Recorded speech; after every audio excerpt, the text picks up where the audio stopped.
We have Patience here, and first I'd like to thank you for doing the interview. I really appreciate it. Yeah, you're welcome. Thank you for your time as well. The title of the YouTube channel is Education Over Everything, so I just like to educate the viewers and the community on different people who we live amongst, and people that we're surrounded with, people in our community that have different stories and that can educate us on or enlighten us on different aspects of life. So first question, just get from the beginning, where are you from? I'm from, currently I reside here in Romulus. I grew up in Inkster, a little bit of Detroit, mainly Inkster and then Romulus. Oops, excuse me, hold on, let me fix that, my bad. So it's not interrupting us. There we go. There. So a little bit of Inkster, a little bit of Detroit, a little bit of Romulus. Inkster, Detroit, and Romulus. Okay. But mainly Inkster and Romulus mainly. So where did you go to, like elementary and middle school? Well, schooling I was kind of moved around a lot because of my adoption. So I didn't stay in school, like certain schools, too often. Sometimes I went to this school or that school. But I did finish out in high school though. I even did a little time in Garden City Community. So how many schools prior to high school, like middle school, elementary schools, have you been to? It was always a mixture between, like, Berger was one, then it was community, and then it was Garden City Community, then it was this school called Western Wayne Scale Center, and then after that, Romulus was like my final destination. Romulus High School. But it's kind of hard to remember all the different ones because there's been so many over time. Okay, so and you mentioned that you were adopted. Mm-hmm. So at what age did you were you adopted? 3. 3? Mm-hmm. And from 3 years old until 18, you were with the same family? Yeah, I spent pretty much my whole life with them. Okay, and we call you Patience, but you were born what name? My adopted parents call me Moses, so they say my name was Christopher, I remember, and I had a different last name, but they gave me the name Moses and Proctor. Okay, and so you can change the child's name once they're adopted? Yes. You can change their name, you can change their last name, yes. You do all that stuff during the adoption process. Okay, did you have any siblings? I never had the chance to meet them, but what my parents told me is I have a younger set of brother and sister, and then my brother is a twin. That's what I was told. But I never actually met them myself. And what last name would they have if you were to? I think it was Smith. I think it was Chris Smith was my original name, I believe. Okay. And so 3 years old, you were adopted, and through that time you were going from school to school, or was it because stability issues, or was it just because you couldn't find the right fit, or better academics, or what was the reason, you think? It was multiple things because of the adoption process, and a lot of things were falsified on the paperwork. So with that being said, they was trying to find the right fit for me.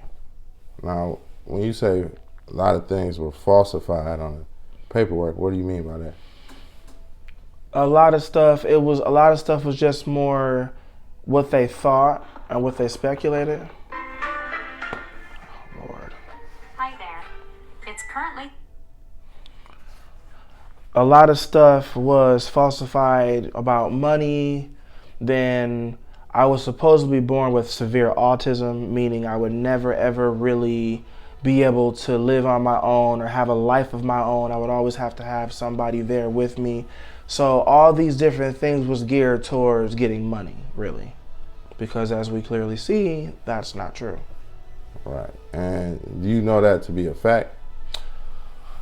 Some of the paperwork I saw, some of the documentation, and some of the stuff I didn't. But I mean, from what you saw, that was pretty much the case. Right. From what I saw and what I was told. So But during, go not to ahead. cut you off, sorry. Go ahead. Well, during that time period, early childhood that you can remember, was it a good experience, or did you enjoy that experience? Not really. It wasn't a good experience at all, really. It was more or less the opposite. And over time, I had to learn how to forgive and just move forward. A lot of times, you have to learn how to forgive people and accept things and just let things go and move forward. And be grateful for the opportunities that you have. And be grateful for where you are now, because sometimes some people end up being products of their surrounding. They end up being products of stuff they went through. So to go through that bad experience, which did drive me to suicide 3 different times. Of course, that was private moments. A lot of my family don't even know I went that far. But over time, I was blessed to be given a lot of chances and introduced to a lot of different people who helped me get myself on the right path to where not being a product of that surrounding and that living situation to where I am now. So we're gonna get into that part.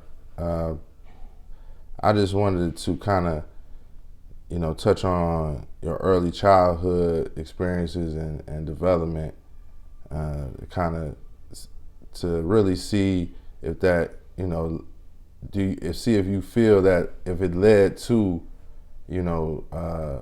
what you were discussing, the 3 suicide attempts and other issues that you had, once you reached maturity.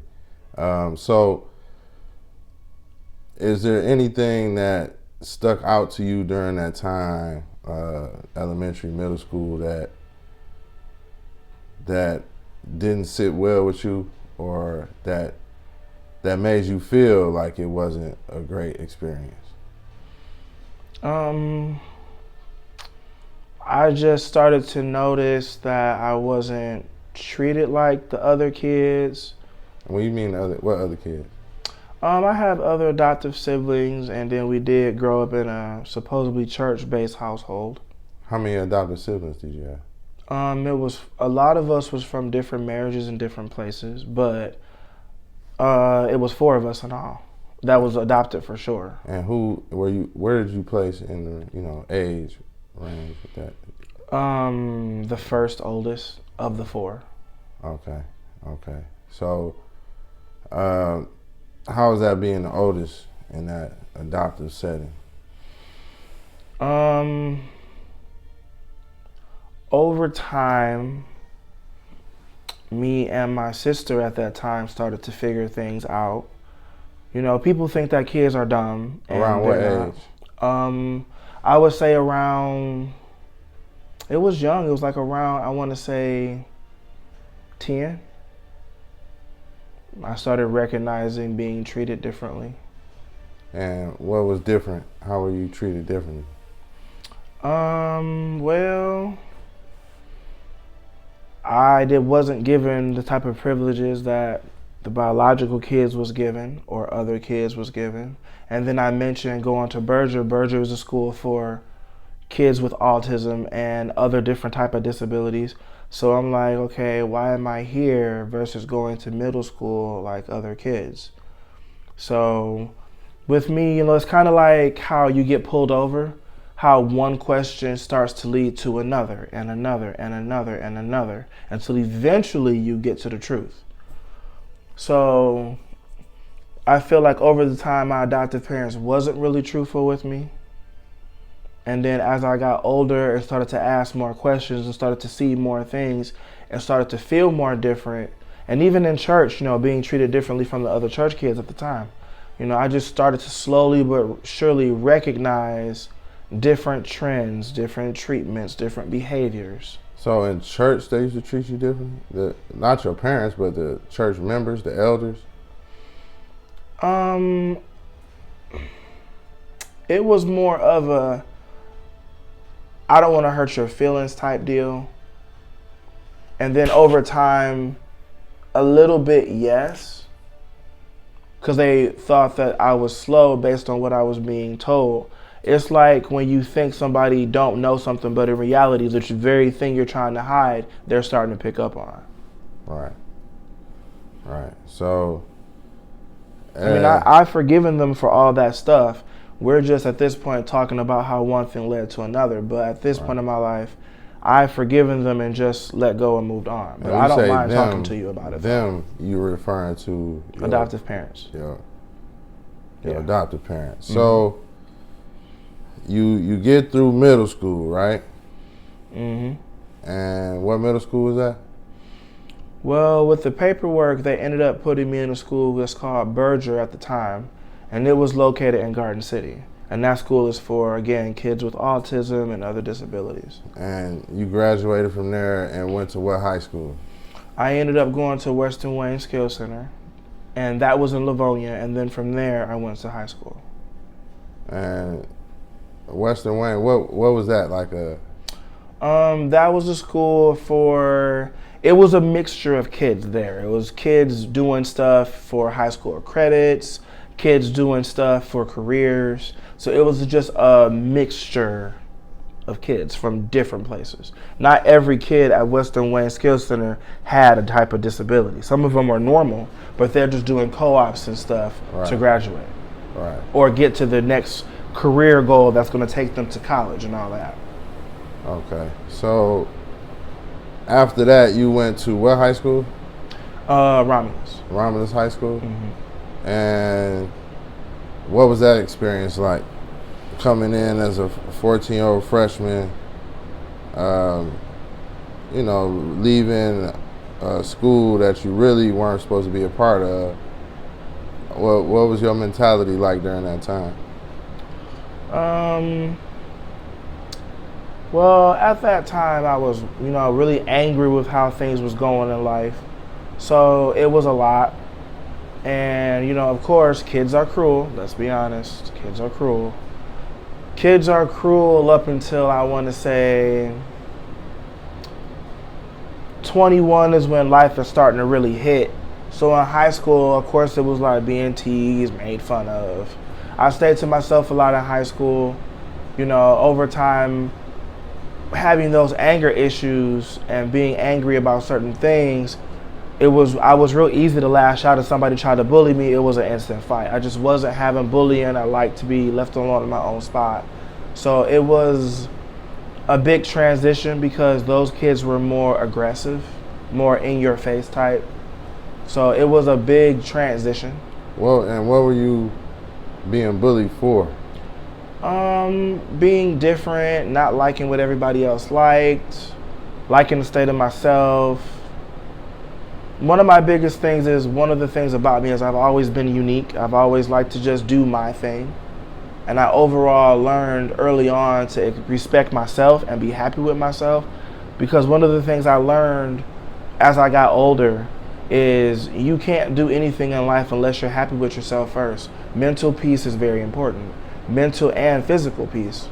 Mental peace, of course, is the mind, but physically accepting your body for how it is, accepting the fact you might not be that 6'5" handsome guy that everybody likes, accepting your eye color, overall accepting yourself physically. You can't move forward in life and start to pursue things unless you're at peace and you accept yourself first. Nah, on all levels, my add. But go ahead. During your beginning in high school, were you still Moses? At that time, I really didn't like the name. I've never liked my name because of where it came from and what it was attached to, but I didn't have the courage to really stand on it. So why? What was your name attached to, which you didn't like? Over time, I tried to start working on, like when I started to think about school, careers, and how at this point in life, reaching high school is when I started to, my parents would always tell me, we adopted you for the money. If you commit suicide today or become famous tomorrow, we don't care. A lot of that stuff was being poured into me. And on top of that, I started to find out different things about adoption money. The fact I was even adopted, first of all, wasn't even really told to me. So over time, dark truth started to come forward one by one. So. And this was like during high school? Yeah. And then were there any suicide attempts during that time? Started off kind of in my younger years, like I said, around 10, I started to seeing stuff. And then as I got older, things became more and more brought out to the open. And yes, some of it was in high school, because I haven't really, at that time I was trying to learn to accept myself and deal with everything, but a lot of the times when I work with people, we talk about guidance and having the right backing, which is important. Sometimes, even in marriage, you need support. Your significant other is supposed to be there to support you and help you. But when you have no support at all and you don't know how to handle something, you're more liable to make the wrong mistakes and make mistakes and make the wrong choices, because you don't have that guidance and that help. You don't have somebody saying, oh no, this is how you handle that. Or don't do that because doing that's going to lead to this. I didn't have that. So I bumped my head a lot in life. Having attitudes when I shouldn't, or maybe even handling things in a better way that I didn't handle because, again, didn't have that right support and guidance. So you said in high school, that's when your first suicide attempt happened? Yeah. So what attempt was that, if you don't mind me asking? The one where I slit my wrist with a Zacto knife. Or a reciprocating knife. It was those knives. I don't know if they still have them because I haven't seen them in the store, but it's like an electronic knife that you snap the blade on and it automatically saws, kind of like a jigsaw, but it's for for cutting turkey and stuff. But I was blessed not to really hit any veins or nothing, but I cut deep enough to bleed out and fall on the floor. And what age were you? At that age, I was, so long ago, I believe I was 16 when I did that. And that was the first time? That was the first time, yeah. And what made you do it? Life was hard back then, I started to realize, because I spent a lot of my career and academic career in Berger, which they were nice people, but I didn't get the education I really needed to have at that time. We're talking about, you start getting your career and stuff in high school, you start to try to figure out where to go with yourself in high school. And you start training for that, and that transitions into college, and that becomes your major. And then you have your majors and your minors. So with that being said, realizing that I didn't have these particular things in place, and then trying to seek help from my parents at that time, and them thinking, oh, you're just dumb and handicapped, you don't know what you're talking about, and needing that help and not being able to get that help, and realizing that, you're so far behind everybody else. Right. Of course, it caused a mental shutdown. Low self-esteem, low self-value, feeling dumb, feeling stupid, and even though I'm a man, a lot of the times us men don't be honest with our thoughts and emotions, but yes, feeling helpless and feeling worthless. And so after something like that, what was the conversation like? Did people did they start opening their ears and listening, and did they open their arms to welcome you in and kind of comfort you? No. So what happened? I didn't, over time, as I got older, from 16, that was at 16. After my 17th birthday, A few of my teachers at Berger had started to realize, okay, this is where the high school transition happened. A lot of the times when you go to Berger, Berger is a school for autism and people with mental disabilities. What happens is you spend your whole time, your whole academic career is spent there. But what happened was when I hit 17. Even when you go to high school? Yeah, sometimes you can go, it's called what they call a co-op, where it's half of one and half of the other. But what changed for me was my teachers at that time, Ron Robleski, Tom Haroff, and others, over time learned that, okay, he's not what they say he is. So over time, they started to slowly but surely realize that. They start giving me academic tests, and then they try to give me like an accelerated course on academics, just teaching me what I need to be able to survive, because it was too late. At 17, it was too late to try to pause, reset, and rewind. You know, you're getting ready to graduate out. So with that being said, you don't have time to learn everything. So they started to try to teach me the basics. Get my academics up to speed, get my writing up to speed, get my mind up to speed, you know.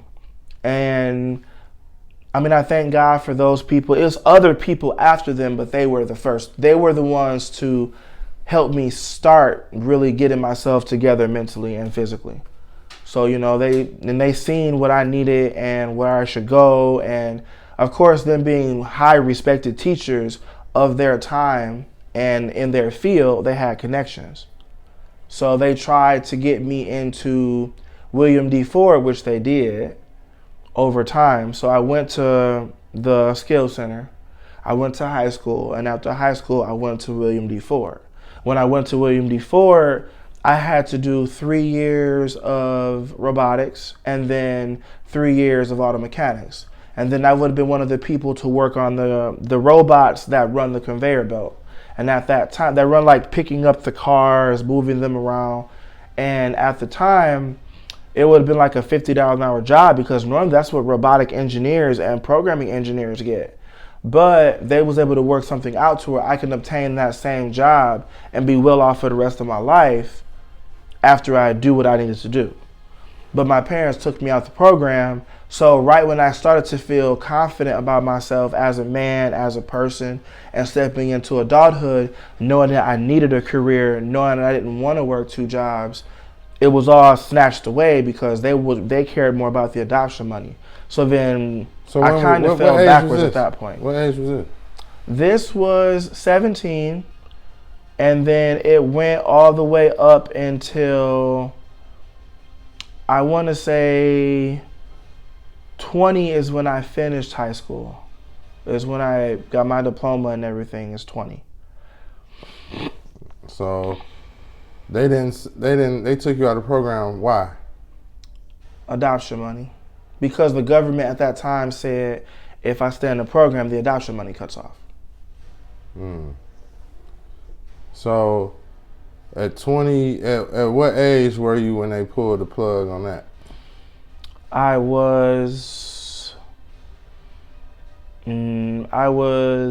can't remember. I believe it was I think it was 20. So they still had custody over you at 20? Yeah, because it's this document called Power of Attorney. And they had me thinking I signed it when I really didn't. Power of Attorney strips you of all your rights. Like, let's say, hypothetical, you're my dad. You can no longer take care of yourself. I would assume power of attorney over you. Therefore, I would be your guardian. So therefore, I would take full control over your life, and you wouldn't have the power to make any choices. I would be able to literally make all of your decisions for you. A lot of the times when you're dealing with somebody that has, if they consider it to be a severe handicap to where they can't live on their own, you would file for power of attorney, which strips them of all their rights so that they can't hurt themselves and give you all full control over them. They had me thinking I signed that, but I didn't. And I didn't know it until later down the line. And how long later did you realize? Everything started to really come to light in my 20s, between 19 and 20. So you found out at 20 About 20. Yeah. And then what? Then my mom had this hair braider come to church, and she had this hair braider from church come and braid her hair, and the hair braider started talking to me. Me and my sister Crystal at the time, she started talking to me, and she figured out, she didn't really like some of the stuff that was said. She didn't really like how we was treated, and so she helped me get my first apartment, and that's what pulled me out of that situation. Okay. And once you got your first apartment, was it a better situation for you?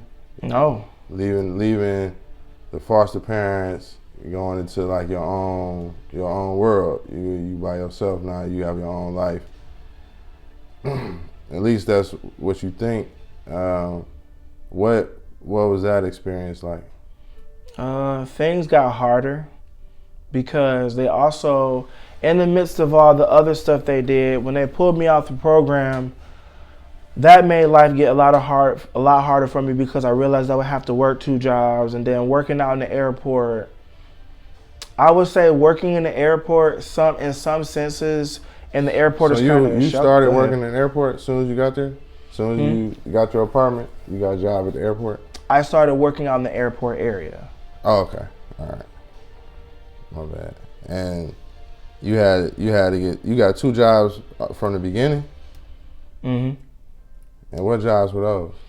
I started working at McDonald's was my first job over there across the street from the Ramos High School, and then I was working at Little Caesars. Okay.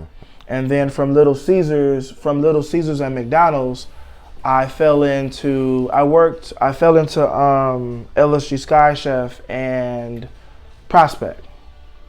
So you doing these 2 jobs at 20 years old. I mean, a lot of 20-year-olds are not willing to work 2 jobs. They're not willing to work 1 job sometimes. So, and not alone, let alone keep them. So what was your motivation to, outside of rent, to not only work 1 job but 2? I wanted a higher quality of life, and over time I learned that in life you get what you work for. Whatever effort you put in, that's what you get out. If you're going to put in focused money, you're going to drive a Focus. So at the end, and I wanted to make my money honestly. I didn't want to scam people or trick people, because with me coming from all that, treating somebody bad, scamming people, lying to people, manipulating people, coming from that's not something I wanted to give to nobody else. And I wanted to try to assume an honest lifestyle, even in me being, at the time, still mentally messed up. I didn't really start getting it together until later on. But at that early time in my 20s, I wanted to try to at least be an honest man and live an honest life. And when you say mentally messed up, that's from just dealing with your foster parents and going through all that, those ups and downs. There never was no ups, it was just downs. But go ahead. And so there were never any ups. You don't remember any good times, special times, any times that you can reflect on that, like, okay, that was cool, I had a good time. Nothing like that? Not really, because after I realized, like at the time, around, I say 16, 17 is when things started coming to the light. My way of dealing with stuff, like, you have to create a way to deal with yourself. And we talk about this a lot at work as well. First of all, you have to learn what your temperament is. How are you going to respond to stuff? Because everybody responds to stuff differently. Some people cry when something happens to them. Some people get instantly mad. I know I get instantly mad. So, and when I see somebody's not for me, I start to shut down towards them. I don't talk to them. I don't say hi to them. I mean, God can come down himself and say, you better talk to that person. But if I'm not dealing with you on that level, I shut down towards you. I don't talk. I don't say hi, because at this point, I feel like if I give you an opportunity, at some point you're going to destroy me. How? Let me explain how to destroy somebody. You keep chipping at somebody, eventually they're going to lash out and blow up. Now at this point, most of the time when people blow up, they black out, they might fight you, shoot at you, or do something crazy. And at that point, it can mess your life up. It can get you in jail, assault and battery charges. It can make you lose a job. It's a lot of bad byproducts of that. And the way my mind works is past, present, future. The past is how everything started. The present is how everything's going. The future is where you're possibly going to end up. And a lot of the times they say a person is showing you how they feel about you by how they treat you and the things they do towards you. Let's say you're working a job, and no matter how hard you do, your bosses, or I won't say bosses because I learned over time not to say that, the people you work with show you they're not for you by any time you try to do good to try to get that position or get that pay raise. They cut you down and cut you down and cut you down. Stop and pause. They're not showing you with their mouth, but they're showing you with their actions that they're not for you. At that moment, once that light switch clicks on, you need to distance yourself from people. Because I like to study psychology. I look at stuff on Facebook, I look at stuff on YouTube, and I also go on, I forgot what it's called. It's a really good program, but I forgot what it's called. Or Audible. And I listen to books on psychology. And listening to those books of psychology and listening to that type of stuff, it teaches you like where stuff is going and what your reaction is going to be. If you see this person at work constantly trying to better themselves and show the higher ups, I won't say bosses, but I'll say higher ups. You're trying to show the higher ups that you're ready for that raise. You can take on that responsibility. And instead of them praising you for it, they cut you down or talk to you like you stupid, when in reality, you know you're not. And your coworkers praise you, but your higher ups always cut you down. Stop and pause. They're showing you with their actions that they're not for you. And at that moment, you need to immediately dissociate from them. Don't talk. Don't say hi. Don't be friendly. Completely back away. Because what they're doing is they're baiting you. They're going to say hi to you and make you think that everything's okay just to cut you down, just to give them something to laugh at. So at that point, you need to back away and just accept that those people are not for you and find other ways to move forward. But that's how I deal with people. When I start seeing that, I just shut down towards them. Because you can't cuss them out because it's a job. Or even in the neighborhood, somebody called the police on you, there you go, now you got a police record. So it's just best when people show you they're not for you to just accept it and back away from it. Now, in your 20s, you working these jobs, understanding these experiences, living these experiences, going through the work world, understanding how the work world is and how to navigate that. You mentioned that you want to do everything legit, so you busting your butt to work 2 jobs, maintain your lifestyle, and better yourself. So are you at this point, at what point do you turn the corner? At what point do you see any light in your efforts and your work that you've been putting in? That took a long time to come, and then I would say now I'm much better now. So long than I was back then. Is like how long? A lot of things came to fruition just recently. I got better. Well, not so much as recently. I started working at the airport at 21 after I lost the McDonald's job because somebody lied on me. They giving me rides home, praising me on the job, but at the same time conspiring against me behind my back. They end up filing a false harassment charge on me, and then that got me fired. And then the job at Prospect, I let that job go because at the time I couldn't make it there. So I ended up working at the airport. Again, I had to shut down and reset my life. And my first official airport job, first I worked in the airport area. But my first official airport job was LSG Sky Chef.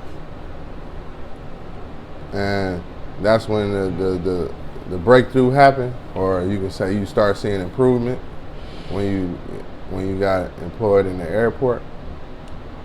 For the longest time, I just worked and just stayed to myself. I try to like peep out the scene, watch people, learn people, and I just stayed to myself really. Because I mean, at the time, you know, people cause a lot of drama, and drama gets you fired. So I just stayed to myself a lot. So let me answer your question with a little bit more of an broad answer. In my 20s, I had to fix everything my parents did. The lying, mentally I had to fix myself, all the lies, all the opportunities they took from me. I had to get over that and accept that and learn how to live with it, learn how to respect them and forgive them. Sometimes respect is distancing yourself. If you distance yourself from somebody, you're not cussing them out, you're not yelling at them. You know what I'm saying? So even in my distance, I'm showing you respect by respectfully leaving you alone. So in my 20s, it was about fixing myself mentally and physically. Then in my 30s, the beginning of my 30s, it was about, okay, now that we got ourselves together and we know we have enough knowledge we got ourselves together, now we got to work and start paying all this stuff off. So after I paid everything off, then I just recently had to go ahead and finally get my place.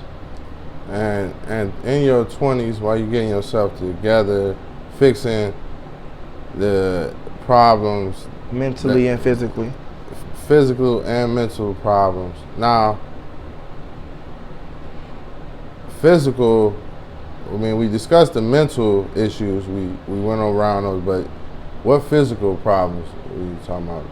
Because you said you attempted suicide once at 16, and you said you had 3 suicide attempts. So were there others in your 20s? Yeah, there was in my 20s when I got fired from my job, and then nobody would really help me, you know what I'm saying? Because I tried to tell them that this person lied on me to get me fired. Well, I may have been rough and really rough, blunt, easy to fight easy to fight somebody off, cut somebody out, or, you know, throw the hands to make this person leave me alone. I just wanted to be left alone. So I didn't let too many people get close to me. So, and when I would try to let you get close to me, and after I see you not for me, then I just leave you alone and keep you at a distance. But the other suicide attempts happened when I lost my job at McDonald's, when I lost the job at Little Caesars. I lost a lot of the Little Caesars because at a young age, fighting at work. My manager pissed me off, I beat him up. Not smart decision. But again, young, angry, not mentally together. Now you Moses still? I had always hated that name once I figured out where it came from. I've always liked being called Patience. I've always liked the name, but I didn't quite have the confidence to actually take that name on. And when did that confidence start? The confidence started, I want to say 4 years ago. And, you know, 4 years ago is when it started. And you were how old 4 years ago? 4 years ago, so I'm 36 now, so 36 now, 35, 34, 33. Had to count backwards, I'm not good with numbers like that. I believe I was 34, because I'm 36 now, so that would have been 4 years back from now. All right, but you were at what point were you patient but not comfortable being patient, or not saying my name is Patience and telling everybody don't call me Moses? Because at that time the confidence wasn't still there. Around what age were it? Around what age did I want it to be called Patience? Yeah. I want to say in my 20s, I started, like around 22, I wanted to be called, I'd rather have been called Patience, but I just wasn't strong enough to take it on at that point. Because the more, as a man, especially a brother, if you will, a lot of judgment is cast on us and placed on us. So taking on anything I did that was outside of the norm came with a lot of criticism. So when you're dealing with a lot of criticism, you have to be able to handle it. So stepping on something that you know is going to bring criticism, if you do a certain thing, you know what the response is going to be to that thing. You have to be ready to take on that response when you do that thing. Like, let's just say hypothetical, short hypothetical. Everybody at work drives a Denali. You say, I want to drive an Escalade. Stop and pause. Both vehicles are luxury vehicles, but everybody at work is driving a Denali. You're going against the grain by having an Escalade. So you're doing something different than what the majority is doing. So it's not going to be welcomed and accepted. It's going to come with a lot of criticism. So when you pull up into work with that Escalade, knowing that everybody else is driving Denali's, you know you should already be ready for the criticism you're going to get. So how do you handle that? Over time, I just learned different life lessons. Over time, even though I wasn't really getting the structure, the moral support, the mental building, and all them things that come from my mom and the dad, I really wasn't getting it. Over time, I passed people. I met a lot of different older people in my time. Older people would say things and show me things. And one of the things that one of the older people used to always say to me is, find people that love you for who you are and how you are and what you are. Those are your people. It doesn't matter about bloodline. It matters about who loves you and respects you for you. But at the time, I haven't quite grasped that yet. And then, she used to always tell me, her name was Miss Janet. I can't remember her last name, but her name was Miss Janet. She was an older African American woman. Janice? Janet. Okay. And she used to always tell me, because she had a whole bunch of kids. So, and they were all biological, and she kind of took me up under her wing when I started working at LSG. So, and my anger management coach used to also tell me stuff like that too. And what did you go to anger management for? Back when I was in school, after my parents took me out that program, when I thought I was doing good, it was like, I don't know, it was like I was doing really good and I was happy about myself. And the minute they snatched that from me, I just fell back into all the negativity. So the anger came back, everything just like slowly but surely came back. And then my last year of this Western Wayne Skill Center, I met this counselor. He was a dietitian, a life coach, an anger management coach, and a job coach. And he was also a deacon. And he also taught me a lot of stuff. And he used to always say the same things about finding people that love you and accept you for you and letting go of people that don't. So over time, as I got more confident in myself, the confidence to take on that name went ahead and slowly but surely built up as well. So you say you became confident. More confident. More yes. confident. It's a lot of individuals, boys and girls, who aren't confident and probably share the same situations or stories, or some, similar stories or situations. Mm-hmm. It's not the same. And how did you gain confidence to the point where it's not even thought about, to where you don't even think twice about it? What got you to that point? Well, in my 30s, I want to say around 32, I look back and, I got a lot of stuff in my life accomplished. And then I started to ask myself, like, okay, what things about your life you don't like and what things you want to change? And one of the things I always hated was my name. So I just said, you know what? I'm going to go ahead and take on this nameplate, and I'm going to be this person and, be this better version of myself. And people that respect me for who I am and my decisions, those are going to be the people I cling to and flock with. The people that don't, those are going to be people I let go of. Because anybody that loves you and respects you will respect your decisions. Now, as long as you're not out here hurting people, you're not out here being toxic and evil and hurting people out here, it should be no problem with them respecting you for who you are. Because when a person respects you, they care about you. Not necessarily, and they have a type of brotherly love for their fellow person. Yeah. So the people that respected me for wanting to be called patience, those are the people I cling to. The people that didn't, I let them go. Because if I'm telling you why I'm making this decision, if you respect me, you'll respect my decision.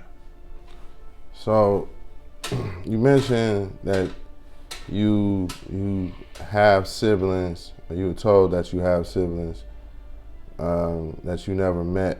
Is there any urge to find those siblings, and do you still communicate with your foster siblings? Before we go into that, let me give a final answer to your viewers when you ask that question about the confidence. First of all, make sure the stuff you taking on is not going to hurt nobody, and it's not going to hurt you. That's one.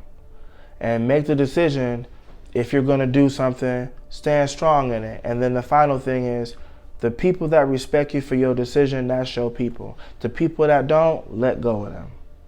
And it's all about, at the end of the day, it's all about finding happiness. That's what it's about. And people who love you and care about you are going to want you to be happy, and they're going to respect you.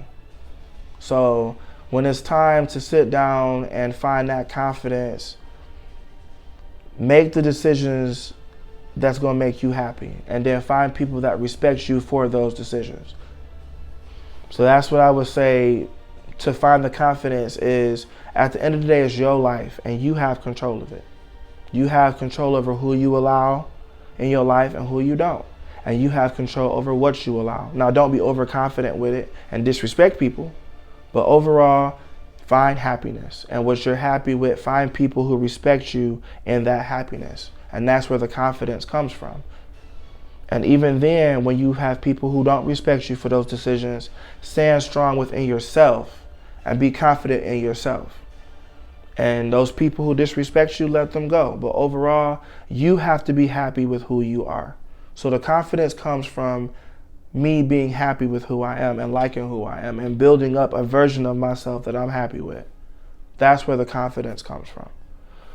Now, what was the recent question? The siblings. Do you have any urge to find your siblings that you were separated from, and do you still communicate with your foster siblings? I haven't really had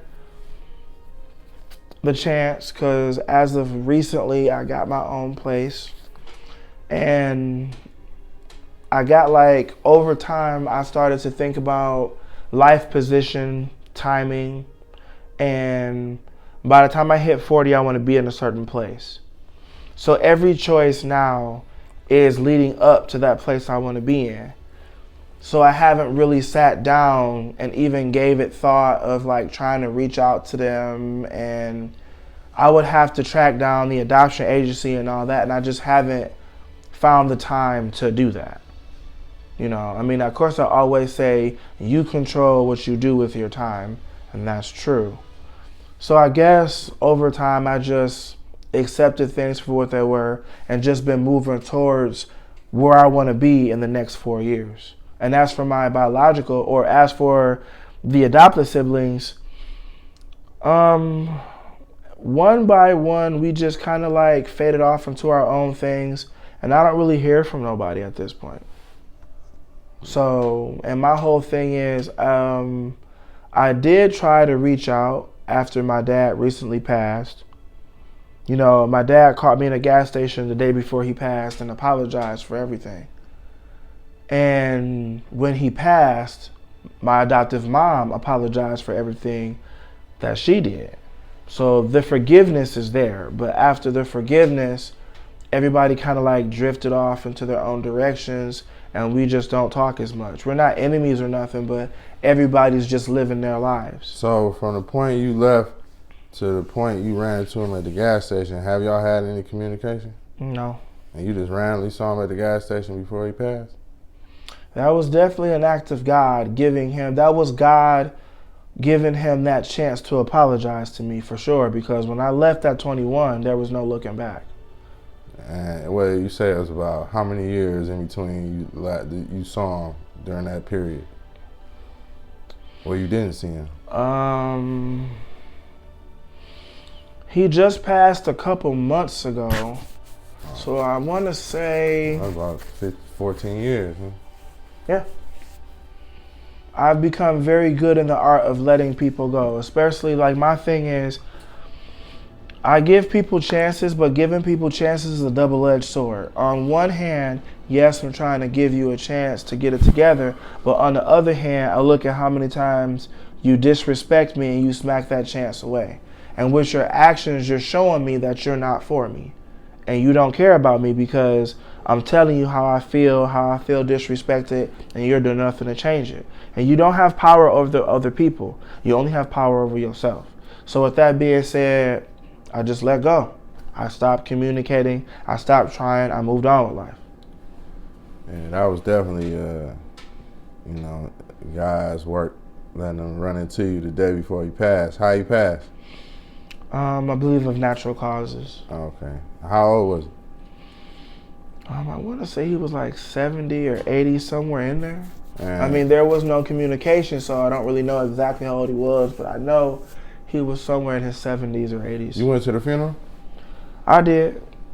I wanted to do the right thing and try to at least be respectful to his family. And were your siblings there?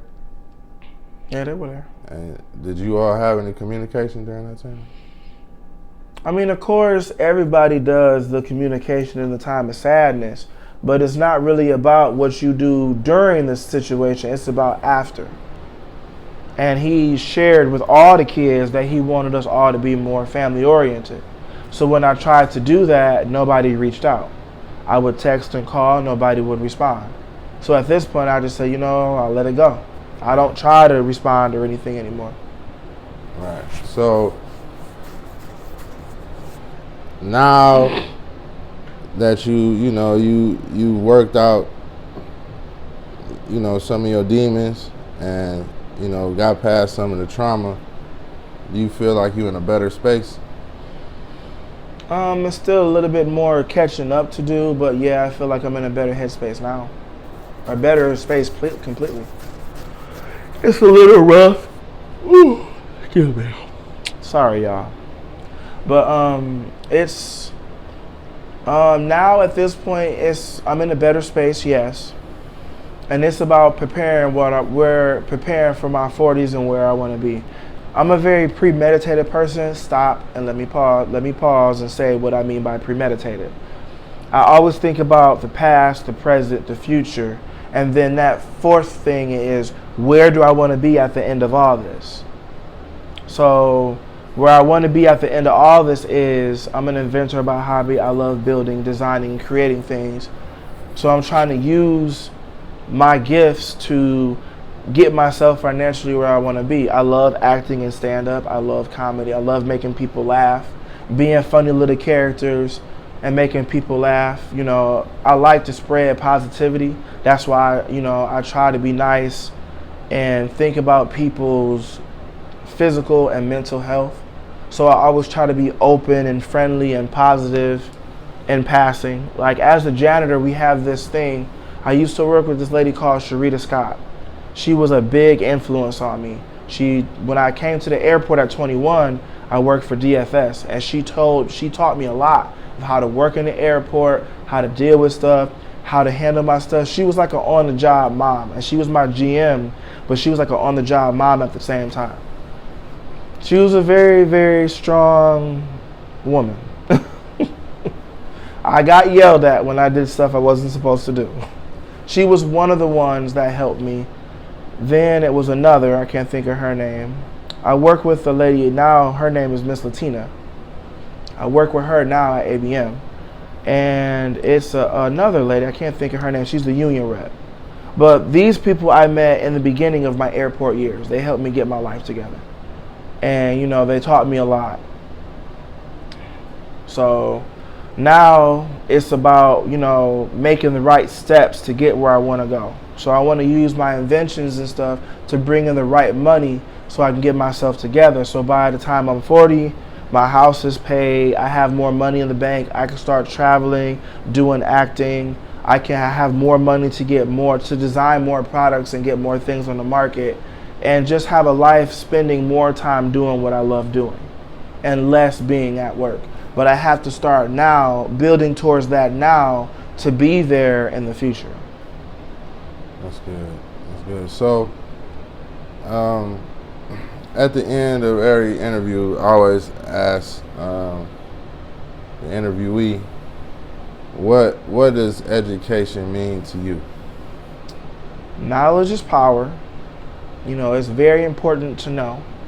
Everybody likes to speculate, but it's nothing better than picking up a book or even going on Audible and finding a book, because a lot of times in today's society, everything's work, rush. Let me take care of the kids. Let me spend time with my wife. Let me do this, do that. Before you know it, the day is gone. So sometimes plopping a Bluetooth in your ear and listening to an Audible as you move throughout your day, you can learn a lot. Education to me is powerful.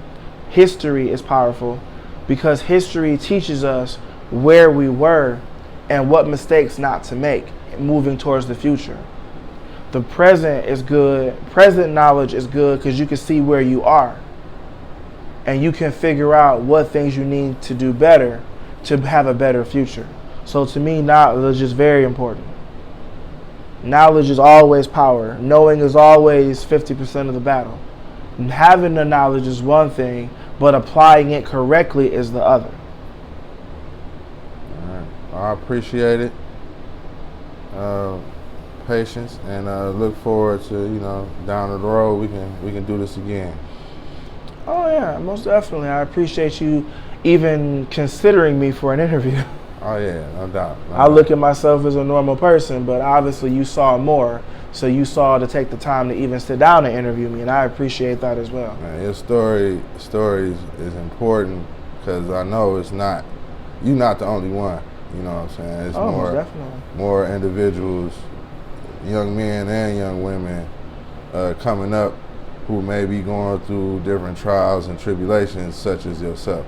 So, you know, to see somebody get through it to the other side is important. Right, because not a lot of people make it. I know a lot of people in my time, a lot of school friends and whatnot didn't make it. I hear quite a few of my friends from high school committed suicide and didn't make it. Yeah, especially during the big movement when, you know, a lot of people came out. A lot of people, that acceptance wasn't there, and therefore a lot of my friends committed suicide. Yeah, so we gotta stay alive to get what we need, get to where we need to get. You know what I'm saying?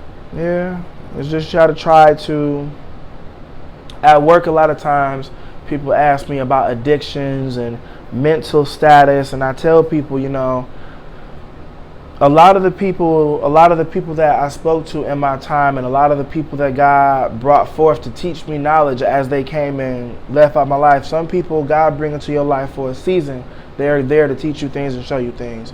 So a lot of the times people used to always tell me, you know, your life is what you make it. People can only do what you allow.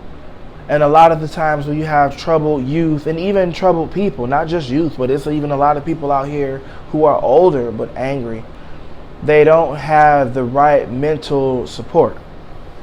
And it all starts off with the right support and showing people I'm a product of growing up in a bad home. I'm a product of being different, fighting, cussing, screaming, throwing stuff like everybody else. So with that being said, if I was there and now I'm here, I believe that I definitely could, if somebody would open up their heart and mind, I could show them how to get from there to here because I was there. A lot of people talk from speculation, but I've actually lived it. Right. And somebody who lived it can always speak more on it than somebody who's just talking. Yeah. Books and stuff teach you a lot, but there's nothing like actually living it. That's right. So. All right. Well, I appreciate it. Oh yeah, I appreciate you as well. Thank you for the time.